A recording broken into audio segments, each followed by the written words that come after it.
Nagsimula na sa Kamara ang kauna-unahang impeachment complaint laban kay Pangulong Bongbong Marcos Jr.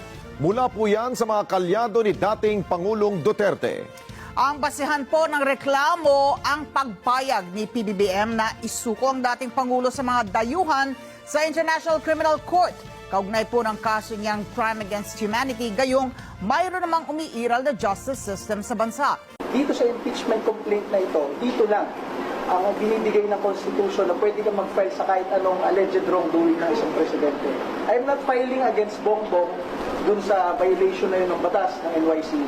I'm filing against him because napakaraming Pilipino ang naghahanap ng kasagutan kung bakit isang Pilipino ay sinurrender sa mga dayuhan.